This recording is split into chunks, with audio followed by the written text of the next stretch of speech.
Halo, salam satu data. Malam ini kembali Mimin akan membahas terkait verbal ijazah. Nah, kali ini Mimin akan menjelaskan terkait cara melakukan penambahan atau perubahan ijazah S1 yang sudah kita input pada Dapodik. Jadi sekedar informasi bagi teman-teman guru ya. Jadi untuk ijazah S1 atau D4 di Dapodik itu dapat teman-teman lakukan perubahan secara mandiri melalui situs PTK Datadik. Nah, ini bagi teman-teman yang memang setelah dicek di info GTK ternyata ketika mau verbal ijazahnya berbeda atau salah nih, tahun masuknya, tahun lulusnya dan lain-lain salah ternyata ya.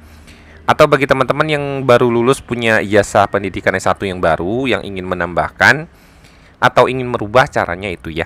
Ada dua caranya ya, teman-teman bisa suruh operator sekolah atau dilakukan secara mandiri. Tapi lebih baik dilakukan secara mandiri ya. Caranya adalah teman-teman silakan akses situs PTK Data di kemdikbud.go.id ini.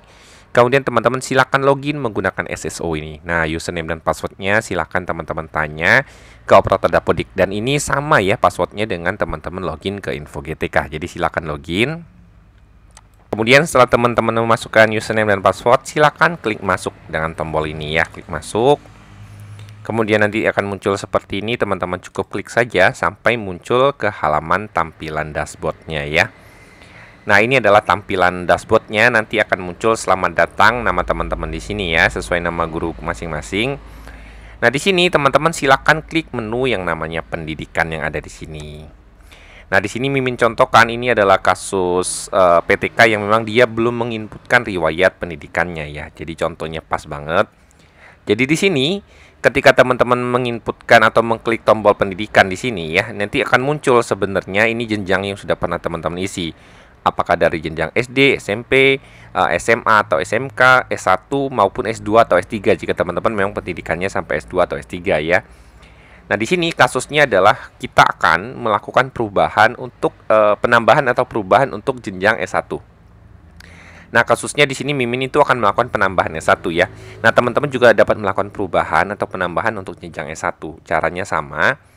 Nah, caranya adalah teman-teman silakan beralih ke tombol 3 titik ini ya. Untuk yang terbaru ini memang kalau dulu tambahnya di sini ya. Kalau yang terbaru ya, yang saat ini itu adalah dia adanya di gambar titik 3 yang ada di sini.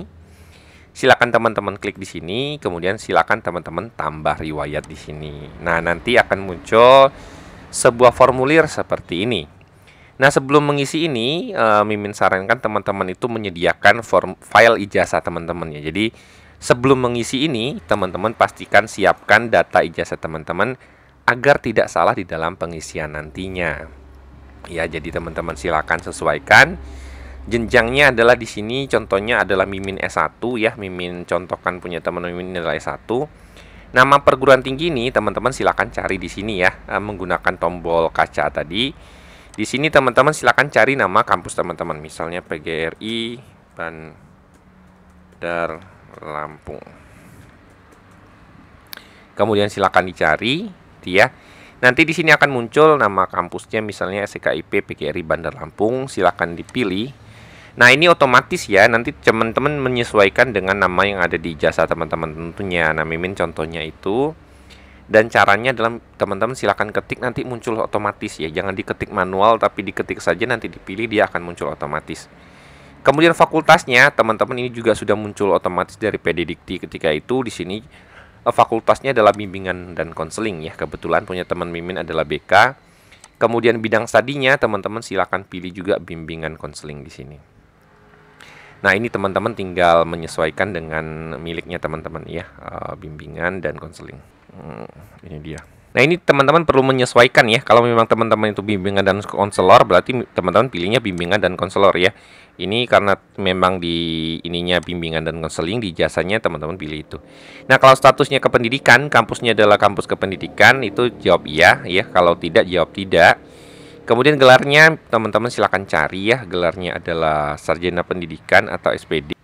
Nah, teman-teman cari silakan sampai ketemu sarjana pendidikan atau SPD.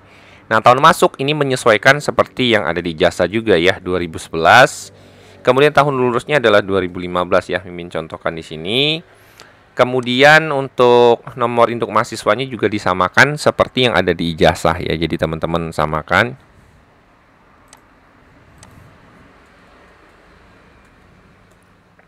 Kemudian ada pertanyaan apakah masih studi atau kuliah. Jadi kalau bagi teman-teman yang memang sudah S1 tapi saat ini sedang kuliah dan belum selesai, teman-teman bisa pilih statusnya adalah masih studi. Jawabnya iya kalau memang belum selesai kuliah atau belum mendapatkan ijazah atau belum wisuda atau yudisium ya. Tapi kalau teman-teman sudah lulus silakan jawab tidak ya. Ini hanya berlaku bagi teman-teman yang saat ini belum selesai. Kalau sudah selesai silakan jawab iya. Nah, kemudian teman-teman silakan mengisi yang namanya GPA ya atau IPK gitu ya. Jadi teman-teman IPK-nya berapa silakan dipindahkan ke sini. Misalnya di sini adalah 3.48. Nah, untuk IPK sendiri tandanya adalah titik ya. Kalau punya teman-teman itu statusnya saat ini koma, di sini teman-teman harus menginputkannya dengan tanda titik ya. Yang diambil untuk pecahannya adalah tanda titik. Jadi Mimin ulangi lagi di sini, teman-teman tinggal memilih jenjangnya ijazah S1 atau D4. Nama perguruan tinggi, fakultas, bidang studi, kependidikan, ya atau tidaknya sesuai dengan kampus teman-teman. Gelarnya adalah SPD, Sarjana Pendidikan. Tahun masuk, tahun lulus. Ini adalah nomor induk mahasiswa atau nomor pokok mahasiswa. Masih kuliah, jawabannya tidak. Kemudian IPK ya, ini IPK 3 titik ya. Kita pakai titik sebagai tandanya. Jadi kalau teman-teman tidak bisa pakai koma, pastikan pakai titik ya. Jadi kemudian teman-teman silakan klik tombol simpan yang ada di sini. Kemudian akan muncul data riwayat berhasil disimpan. Ya, ini sudah selesai. Oke.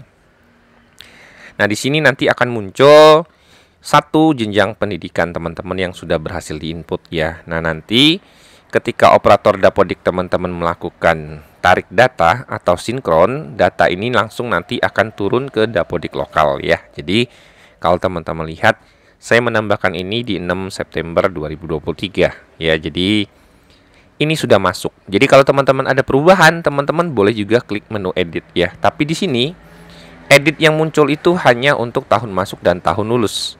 Jadi kalau teman-teman ada kesalahan di luar itu, teman-teman bisa dihapus lagi dan teman-teman tambahkan lagi yang terbaru ya. Jadi caranya seperti itu.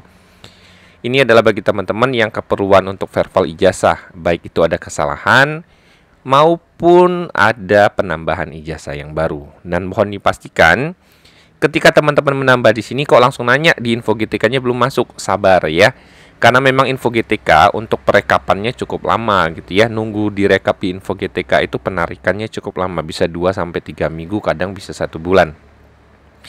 Kadang sebelum seminggu udah bisa ya. Jadi memang bagi Bapak Ibu yang baru menambahkan di sini, jangan berkali-kali tanya, kok belum masuk di info GTK, nggak berubah ya. Jawabannya sabar saja ya.